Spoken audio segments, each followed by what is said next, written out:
नमस्कार, आप देख रहे हैं और हिंदुस्तान न्यूज आनंद सक्सेना के साथ। 3 मई 2026 कानपुर नगर से खास खबर। कानपुर नगर के देवकी नगर स्थित सुनील मार्शल आर्ट एकेडमी में आगामी मार्शल आर्ट प्रतियोगिता को मद्देनजर रखते हुए एक खास बैठक का आयोजन किया गया, जहां सभी बच्चों को बेल्ट प्रमोशन के साथ सर्टिफिकेट भी वितरित किए गए।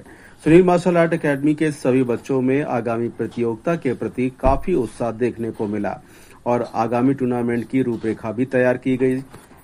सुनील मार्शल आर्ट एकेडमी के फाउंडर और trainer Sheehan Sunil Srivastava ji, master Rocky Edwin जी और ट्रेनर सिद्धांत श्रीवास्तव, राहुल कटियार, टीना श्रीवास्तव द्वारा बच्चों को मार्शल आर्ट के कई गुण सिखाए गए। साथ ही बच्चों को अनुशासित रहने पर विशेष जोर दिया गया। आइए जानते हैं कि मार्शल आर्ट ट्रेनर और सुनील मार्शल आर्ट के फाउंडर सुनील श्रीवास्तव जी ने और रॉकी एडविन जी ने आगामी टूर्नामेंट के विषय में बच्चों को मार्शल आर्ट के क्षेत्र में आगे बढ़ाने के लिए अपने विचार किस प्रकार व्यक्त किए, आइए जानते हैं। मेरा नाम आयुष चौधरी है और मैं सुनील मार्शल आर्ट एकेडमी में कराटे सीखता हूँ। आज मेरा फर्स्ट डान ब्लैक बेल्ट हुआ है और इसका श्रेय जाता है हमारे सुनील श्रीवास्तव सर को।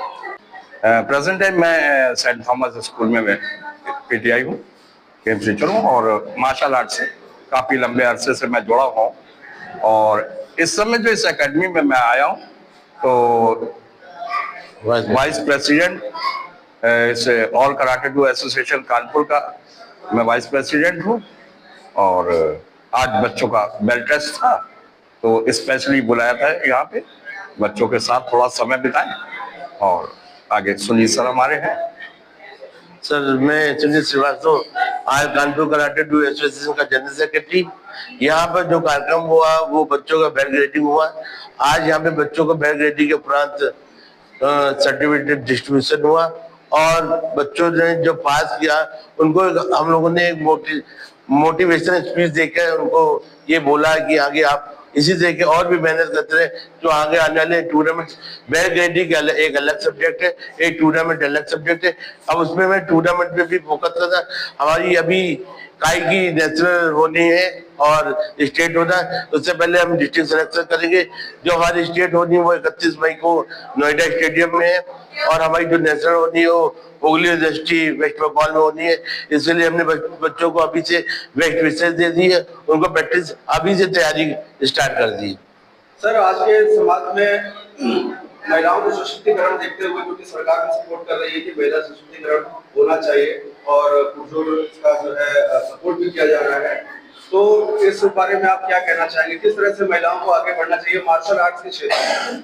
मार्शल आर्ट के क्षेत्र में महिलाओं को जो सशक्तिकरण हम देख रहे हैं, कई जो संस्थाएं वो कराती हैं, लेकिन जो मेनली होता है कि कराटे करने से जब तक वो लोग कराटे में इन्वॉल्व नहीं होंगे, जब तक प्रैक्टिस नहीं करेंगे, सिर्फ बोलने से कि हम सेल्फ डिफेंस कर लेंगे तो ऐसे सेल्फ डिफेंस नहीं होता।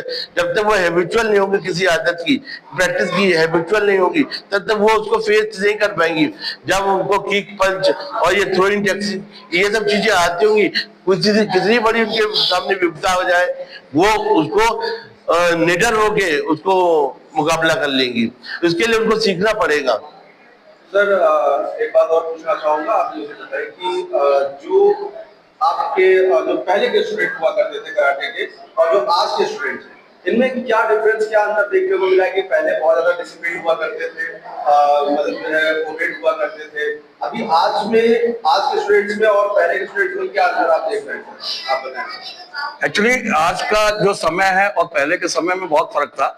मैं सल्यूट करता हूं उन टीचरों को भी जो उस समय से जो कराटे करते थे। उस टाइम में मेरी आंखों के सामने मैंने देखा है कि कानपुर हो या कानपुर से बाहर जो पार्क हुआ करते थे उन पार्कों में कराटे की और ताइक्वांडो की और तमाम जितने भी मार्शल आर्ट स्टाइल है इनकी शुरुआत पार्कों से ही हुई। और उस जमाने के टीचरों ने जो ट्रेनिंग दी और बच्चे उस जमाने के जो स्टूडेंट थे वो बहुत मेहनती थे। वो आज जो है वो टाइम को लेकर सबसे ज्यादा वो होता है कि टाइम कम है और कम टाइम में कितनी जल्दी जल्दी उनको सारी चीजें मिल जाए। उस टाइम में लोगों ने काफी मेहनत भी करी स्टूडेंटों ने, और आज जो लोग यहाँ पे हैं अब तक उस टाइम के लोग हैं। उन लोगों की मेहनत का ये नतीजा है कि आज कराटे जो है वो फल फूल रहा है और सरवाइव हो रहा है। उस जमाने के लोगों ने जो कराटे में योगदान किया है, जो मेहनत करी है, ये आज उसी का रिजल्ट है कि आज कराटे जो है वो पूरे इंडिया में नहीं, पूरे वर्ल्ड में है। जापान से इंडिया आया है और इंडिया के अंदर जो है कराटे जो है वो डेवलप हुआ है। सुनील सर, आपसे जानना चाहेंगे कि आपकी सुनील मार्शल आर्ट एकेडमी भी यहाँ पर चलती है देवकी नगर में, काफी समय से आप बच्चों को सिखा रहे हैं।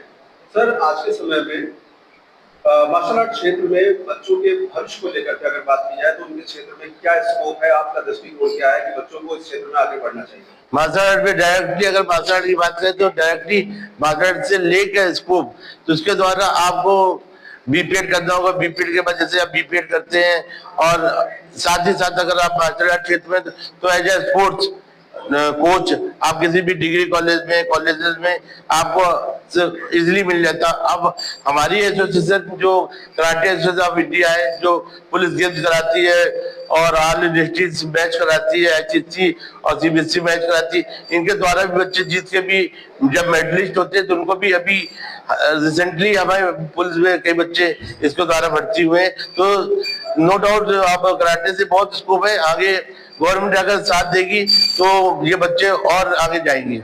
क्या सर कराटे सीखने के लिए, मार्शल आर्ट सीखने के लिए कोई एज निर्धारित होती है? नहीं, एज निर्धारित कोई नहीं है।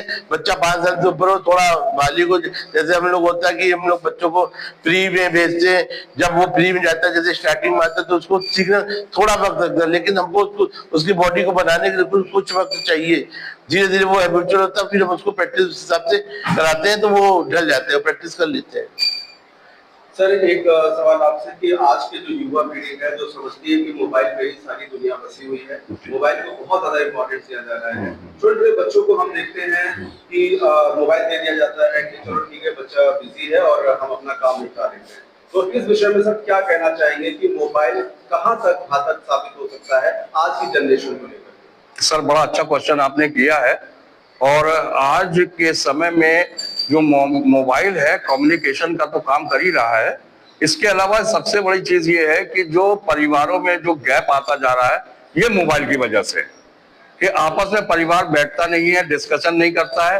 और कई ऐसी चीजें जो मेरी आंखों के सामने मैंने देखी हैं कि जवान बच्चा जो है वो ये दुनिया छोड़ के चला जाता है, माँ बाप कुछ नहीं कर पाते।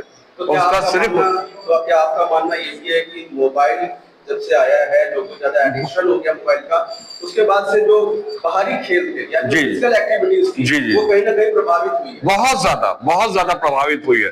अभिभावकों से और स्कूलों के प्रिंसिपलों से मेरा ये अनुरोध, मैं निवेदन करना चाहता हूँ कि स्कूलों में आप ज्यादा से ज्यादा बच्चों को, जहां तक महिला सशक्तिकरण की बात होती है तो ज्यादा से ज्यादा जो हमारे बच्चे हैं, लड़कियां हैं, लड़के हैं, बॉयज गर्ल्स हैं, ये स्कूलों में है।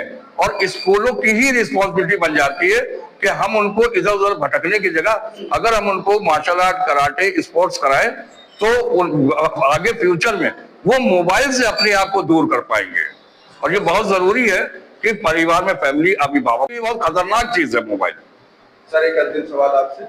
सर, सरकार से आप क्या निवेदन करना चाहेंगे या उनको क्या कहना चाहेंगे कि मार्शल आर्ट या कराटे को आगे भविष्य में किस तरह से आगे बढ़ा सकते हैं जिससे ज्यादा से ज्यादा आपकी जनरेशन मार्शल आर्ट से भी जुड़े फिट और फाइन रहे?